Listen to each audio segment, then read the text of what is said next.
മുണ്ടക്കൈ ചൂരൽമല രക്ഷാദൗത്യത്തിന് തുക ആവശ്യപ്പെട്ട കേന്ദ്ര സർക്കാർ നടപടിക്കെതിരെ കേരളം പണം നൽകാൻ കഴിയില്ലെന്ന് അറിയിച്ച് കേന്ദ്രത്തിന് കത്ത് നൽകാനാണ് ഇപ്പോൾ കേരളത്തിൻ്റെ തീരുമാനം. എയർലിഫ്റ്റിംഗിന് ചെലവായ 132 കോടി രൂപ തിരിച്ചടയ്ക്കണമെന്നായിരുന്നു പ്രതിരോധ മന്ത്രാലയത്തിൻ്റെ ഏറ്റവും അവസാനം വന്ന കത്ത്. കേന്ദ്രത്തിൻ്റേത് ജനാധിപത്യ വിരുദ്ധ നടപടിയെന്ന് റവന്യൂ മന്ത്രി കെ രാജൻ ഇന്ന് കുറ്റപ്പെടുത്തി.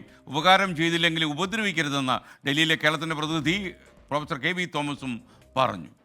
വിവിധ കമ്മിറ്റ്മെൻറ്റുകൾ എന്ന് പറയുമ്പോൾ ഇതെല്ലാം കൂട്ടി വരുന്ന ഒരു സാഹചര്യത്തിൽ ഇതിപ്പോൾ കൊടുക്കണം എന്ന് പറഞ്ഞുകൊണ്ടാണ് കേന്ദ്രത്തിൻ്റെ നിലപാട് വന്നിരിക്കുന്നത്.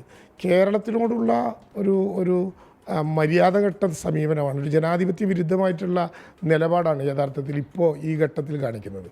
കേരളത്തിന് ആവശ്യമായിട്ടുള്ള ഒരു ഘട്ടത്തിൽ മാനദണ്ഡങ്ങളെ മറികടന്നുകൊണ്ട് കേരളത്തെ സഹായിക്കാനാണ് നിങ്ങൾ നോക്കേണ്ടത് എന്ന് കോടതി കൃത്യതയോടുകൂടി വിമർശിച്ചിട്ടുണ്ട്, അല്ലെങ്കിൽ നിരീക്ഷിച്ചിട്ടുണ്ട്. കത്ത് സ്വാഭാവികമായിട്ടും വന്ന സാഹചര്യത്തിൽ അത് കൊടുക്കേണ്ടതിൻ്റെ സാഹചര്യത്തെക്കുറിച്ച് ഗവൺമെൻറ് ചർച്ച ചെയ്യും. ഗവൺമെൻറ് അതുമായി ബന്ധപ്പെട്ട് ഉത്തരവിറക്കും. ഈ ഉപകാരം ചെയ്തെങ്കിൽ അങ്ങനെ ഉപദ്രവിക്കരുത് നമ്മൾ പറയാറുണ്ട്.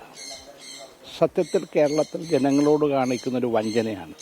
കേരളത്തിലെ ജനങ്ങളെയാണ് അവഗണിക്കുന്നത്, കേരളത്തിലെ ജനങ്ങളെ അപമാനിക്കുകയാണ് ചെയ്യുന്നത്. അപ്പോൾ കേരളത്തിൽ ഇത്രമാത്രം നെഗറ്റിവിറ്റി കാണിക്കാൻ എന്താ കാരണം? ഇപ്പോൾ രാഷ്ട്രീയമല്ലാതെ വേറൊന്നുമല്ല.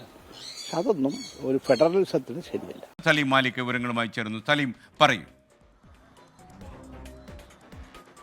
സംസ്ഥാനത്തെ സംബന്ധിച്ചിടത്തോളം കേന്ദ്രം ശത്രുതാ മനോഭാവത്തോടുകൂടി പെരുമാറുന്നു എന്നുള്ളതാണ് LDFന്റെയും UDFന്റെയും ആരോപണം. സത്യത്തിൽ ഇപ്പോൾ ഈ തിരിച്ചടവ് തുക കൂടി വരുന്നതോടുകൂടി ഏറെക്കുറെ ആരോപണം ശരിവെക്കും വിധത്തിലാണ് കേന്ദ്രത്തിന്റെ പെരുമാറ്റം എന്ന് പറയാതിരിക്കാനും കഴിയില്ല. സംസ്ഥാനത്തിന്റെ ചീഫ് സെക്രട്ടറിക്കാണ് എയർ വൈസ് മാർഷൽ ഇപ്പോൾ ഇത്തരത്തിലൊരു കത്ത് അയച്ചിരിക്കുന്നത്. അതായത് എയർലിഫ്റ്റ് ചെയ്തതിന്റെ തുക, അത് പ്രളയം മുതൽ വയനാട് ദുരന്തം വരെ സംസ്ഥാനത്ത് എയർലിഫ്റ്റ് ചെയ്തതിന്റെ 132 കോടി രൂപ തിരിച്ചടയ്ക്കണം എന്നുള്ളതാണ് ഇപ്പോൾ കേന്ദ്രം ആവശ്യപ്പെട്ടിരിക്കുന്നത്. മാത്രമല്ല, നേരത്തെ വയനാട് ദേശീയ ദുരന്തമാക്കി പ്രഖ്യാപിക്കാൻ കേന്ദ്ര സർക്കാർ തയ്യാറായിരുന്നില്ല. മാത്രമല്ല, വയനാട്ടിലേക്ക് കാര്യമായ ഒരു സഹായവും ചെയ്യാനും കേന്ദ്ര സർക്കാർ തയ്യാറായിരുന്നില്ല. വയനാട്ടിലേക്ക് പ്രധാനമന്ത്രി ഉൾപ്പെടെ വന്നുപോയിട്ട് അതിന്റെ ചെലവ് ഉൾപ്പെടെ കേരളം വഹിക്കണമെന്നൊരു ശത്രുതാ മനോഭാവത്തോടു കൂടിയുള്ള പെരുമാറ്റം അതിപ്പോഴും തുടരുകയാണ്. അത് അംഗീകരിച്ചു കൊടുക്കാൻ കഴിയില്ല എന്നുള്ളതാണ് കേരളത്തിന്റെ ഇപ്പോഴത്തെ നിലപാട്. പ്രത്യേകിച്ച്